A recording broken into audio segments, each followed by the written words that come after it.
चमनपुर गांव में सारिका और रोहित की शादी हो रही थी। सारे लोग शादी के मंडप में बड़े खुश नजर आ रहे थे।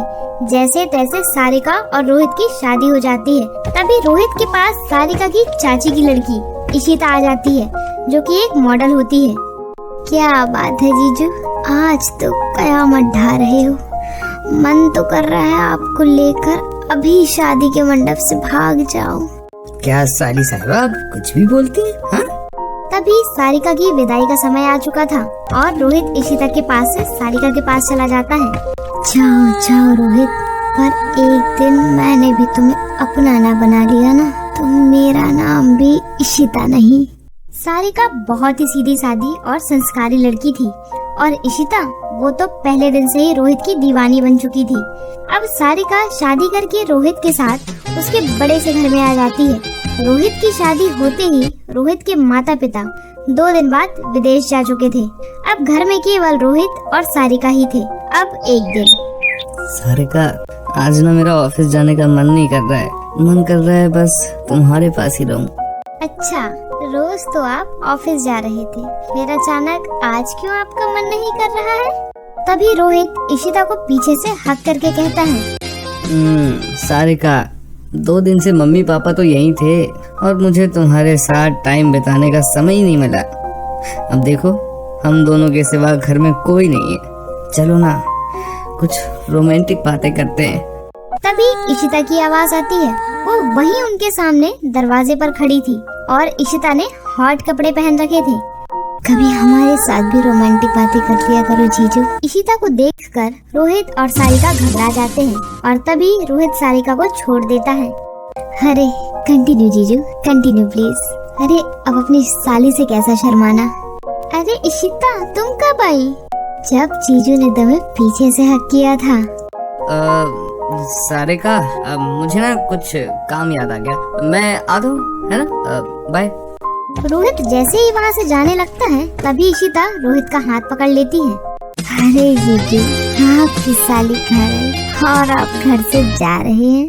जी रुक जाइए ना, आप दोनों बैठकर बातें कीजिए, मैं दोनों के लिए चाय ले आती हूँ। अब सारिका रसोई में चली जाती है और इशिता और रोहित दोनों सोफे पर बैठकर बातें करने लगते हैं। क्या जीजू, अपनी साली को अपना बेडरूम नहीं दिखाओगे क्या? अरे हाँ चलो ना, चलो दिखाता हूँ। अब रोहित इशिता को उसके बेडरूम में ले जाने लगता है। तभी इशिता पैर मुड़ने के बहाने से गिरने लगती है और रोहित इशिता को पकड़ लेता है। अरे आप ठीक तो ना इशिता, आपको लगी तो नहीं? आपके होते हुए मुझे क्या हो सकता है जीजू, मैं तो जीवन भर आपकी बाहों में रहना चाहती हूँ। ये सुनकर रोहित हैरान हो जाता है। तभी सारिका चाय लेकर वहाँ आ जाती है। जी क्या हुआ, आपने इशिता को ऐसे क्यों पकड़ लिया? अरे सारिका वो इशिता का पैर फिसल गया था तो बस मैंने उसे पकड़ लिया। अब तीनों मिलकर रोहित के बेडरूम में जाकर बैठ जाते हैं और खूब देर तक गपशप करते हैं। फिर थोड़े समय बाद इशिता वहाँ से चली जाती है। अगले दिन इशिता रोहित को कॉल करती है। रोहित अपने ऑफिस में था। हेलो, हाँ इशिता बोलो। जीजू जल्दी से अपने ऑफिस के नीचे वाले कैफे में आ जाइए, कम फास्ट जीजू। इतना कहकर इशिता कॉल कट कर देती है। हेलो हेलो इशिता, क्या हुआ? कॉल तो कट ही हो गया। रोहित घबराते हुए अपने ऑफिस से नीचे आता है। तभी वो देखता है कि इशिता कैफे में हॉट एंड सेक्सी ड्रेस पहने बैठी थी। वो जैसे ही रोहित को देखती है वो दौड़ते हुए रोहित के पास जाती है और उसे हक करके रोहित के गाल पर किस कर देती है। ये क्या है इशिता? क्या जीजू, अपनी साली के लिए जरा भी समय नहीं है आपके पास? चलिए ना हम साथ में कॉफी पीते हैं और कुछ बातें भी करते हैं। इशिता मुझे ऑफिस में बहुत काम है, प्लीज अभी मुझे जाने दो। तभी इशिता रोहित का हाथ पकड़ लेती है और उसे जबरदस्ती खींचकर कॉफी पीने लेकर चली जाती है। अब दोनों बातें करते हैं। तभी रोहित को जमाई आती है। अरे क्या जीजू, आपको तो नींद आ रही है? हाँ वो रात को ठीक से नींद नहीं आई थी ना, इसीलिए। अच्छा, लगता है रात भर दीदी के साथ जाकर मस्ती की है। अरे इशिता क्या कुछ भी बोलती रहती हो। अच्छा मैं चलता हूँ, हाँ ठीक है। इतना कहकर रोहित ऑफिस चला जाता है। जाओ जाओ जीजू, पर ये मत भूलो कि साली भी आधी घर वाली होती है और मैं आधी से पूरी घर वाली ना बनी ना तो मेरा नाम भी इशिता नहीं।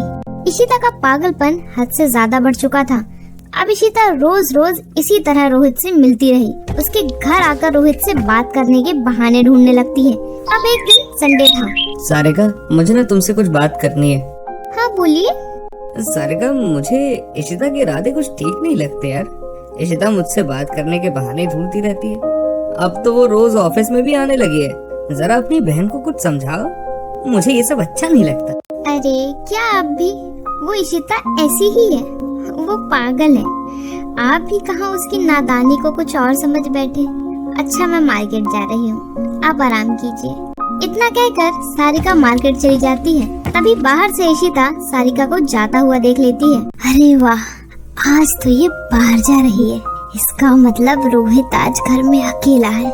आज तो मौके का फायदा उठाना ही पड़ेगा। अब इशिता अपने साथ 2 अंग्रेजी शराब की बोतल लेती है और रोहित के पास चली जाती है। अब रोहित और इशिता काफी लंबे समय तक बातें करते हैं। तभी इशिता रोहित को गिलास में शराब देती है। नहीं इशिता, मैं शराब नहीं पीता हूँ। अरे एक बार पीने से कुछ नहीं होता जीजू, लीजिए पीजिए ना। फिर क्या था, इशिता ने ढेर सारी शराब रोहित को जबरदस्ती पिला दी। अब रोहित फुल नशे में आ गया था।